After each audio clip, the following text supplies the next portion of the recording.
Okay, so picture this. It's the summer of 1863. A little town in Pennsylvania is about to become the stage for the deadliest battle in American history. We're talking about the absolute turning point of the Civil War. It's all my fault. Just let that sink in. These are the words of Robert E. Lee, the Confederacy's most brilliant, most revered general. He said this standing right in the middle of the wreckage of his army's greatest defeat. I mean, what a shocking thing to hear from a guy who, up to that point, pretty much seemed invincible. So that's the big question, right? How on earth did the Confederacy's greatest general lead his army to its greatest defeat? Well, that's what we're going to dig into. We're going to unpack the key decisions, the total miscommunications, and just the pure dumb luck that led to what we now call the high watermark of the Confederacy. Okay, so to really get Gettysburg, you've got to understand why Lee decided to invade the North in the first place. This wasn't some move made from a position of strength. Not at all. It was a total act of desperation. You see, there is this incredible disconnect between what was really happening in the Confederacy and what General Lee believed was happening. On the one hand, you've got the reality. The South was, frankly, crumbling. There were food riots, desertion rates were sky high, and the super important fortress at Vicksburg was about to fall. But Lee, his head was in a totally different space. He was convinced his army was invincible. He'd been reading all these anti-war newspapers from the North and thought, hey, their morale is about to collapse. He truly believed that just one big win on their own turf would end the whole thing. And this is where a really fascinating human element comes into play: communication. Or miscommunication. See, Lee didn't just speak English. He spoke this kind of Southern gentleman dialect where so much was left unsaid. It was all about tone, pauses, a meaningful glance. His old pros, guys like Longstreet and Jackson, they totally got it. They could read between the lines.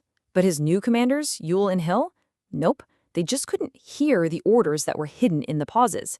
And believe me, this communication gap, it's going to be disastrous. So let's get to the battle itself and see how this all starts to play out. Lee had this grand plan for a big, decisive battle, but it didn't kick off with some brilliant tactical maneuver. Nope, it started with a rumor about shoes. Yeah, you heard that right. Shoes. A Confederate general, a guy named Heth, sends his men toward this little crossroads town, Gettysburg, because he heard they had shoes there. He's thinking I'll run into some local militia, no big deal, but instead, bam, he runs smack into the Union cavalry. And just like that, the one battle Lee absolutely did not want to fight until his whole army was together had just started. Completely by accident. Okay, so by the end of that first day, the Union army's on the run.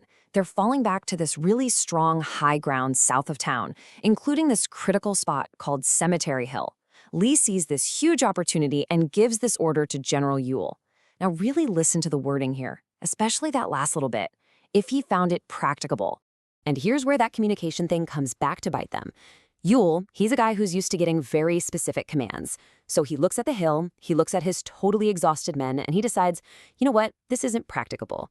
But what Lee actually meant in his unspoken way was, take that hill. I need you to do it now. But Ewell hesitates. And in that moment, the opportunity is gone. The Union gets the time it needs to dig in on the high ground. A single decision that basically dictated the rest of the battle. Okay, on to day 2. The Union is now dug in on the high ground, holding this strong, fishhook-shaped defensive line. Lee's big plan for the day is to just smash their left flank. But what's funny is, the day isn't really going to be about Lee's plan at all. It's going to be defined by a Union general who just decides to go rogue. Let me introduce you to General Daniel Sickles. So this guy is still bitter about a previous battle, and he takes one look at the defensive line he's been assigned and decides, nope, not good enough. So completely on his own, without any orders, he moves his entire Army Corps forward to a peach orchard. What this does is it creates this big bulge, a salient, in the Union line. And that is a really, really bad place to be. You're disconnected, you're exposed, and the enemy can hit you from multiple sides at once. And the consequence of this little move was, well, it was catastrophic. By moving his men forward, Sickles left the most important piece of terrain on the flank, a rocky hill called Little Round Top, completely, totally undefended. It was wide open, a gateway to the entire backfield of the Union Army. So this sets the stage for one of the most legendary stories of the entire war. Union reinforcements, specifically the 20th Maine, are rushed to that hill just in the nick of time. They fight off wave after wave of Confederate attacks until they're out of ammunition. They have nothing left. In a moment of just pure do-or-die desperation, their commander, Colonel Joshua Chamberlain, orders a bayonet charge down the hill.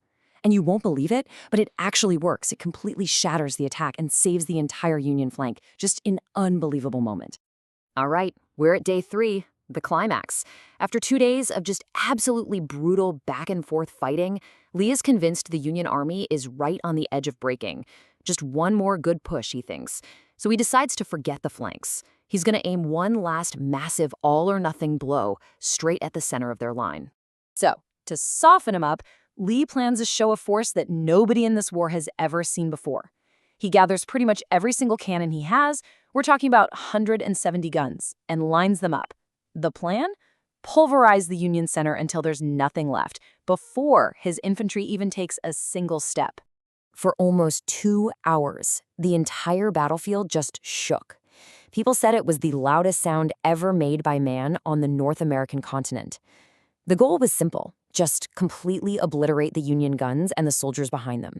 Clear the path for the big charge.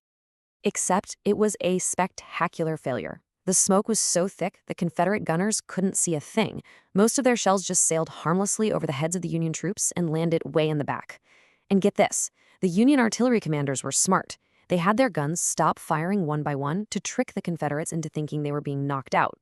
But really, they were just saving their ammo for what they knew was coming next.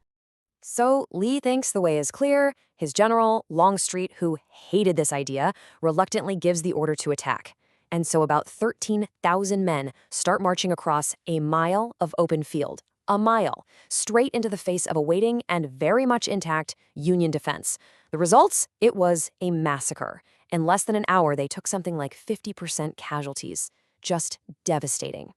And yet, against all odds, a tiny group, just a few hundred men led by General Lewis Armistead, they actually make it. They get to the stone wall at the Union center, and for a brief moment, they break through. This was it, the absolute furthest point the Confederacy would ever advance in the war. But of course, they were immediately swarmed, killed, or captured. And that moment, right there, became known as the high water mark. From this point on, the Confederate tide would only ever go out. So the great charge is broken. Lee's invasion of the North is a total failure. But the true, full weight of this disaster was really just beginning to sink in. I mean, the human cost of this battle was just staggering. Over those 3 days, the Union Army lost about 23,000 men. The Confederates, they lost up to 28,000. And for Lee, that was more than a third of his entire army. And we're not just talking numbers. These were his veterans, the experienced soldiers that the South simply could not replace. And what makes this moment so unbelievably pivotal is what happened at almost the exact same time. The very next day, July 4th, the Confederacy's last major stronghold on the Mississippi River, Vicksburg, surrenders to Ulysses S. Grant. It was this devastating 1-2 punch, Gettysburg and Vicksburg, back to back.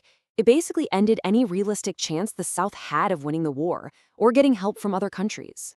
But the war still wasn't over. The Union commander, General Meade, was completely exhausted from the fight. He made the call not to chase down and destroy Lee's retreating army. So Lee and what was left of his forces managed to slip back across the river to Virginia. And when President Lincoln heard about it, he was absolutely furious. He believed a golden opportunity to end the war right then and there had just been lost. And that really leaves us with the big, lingering question. There's no doubt Gettysburg was the Confederacy's high water mark.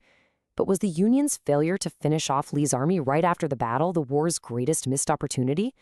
Historians still argue about it. Was Meade just being smart, protecting his own exhausted army?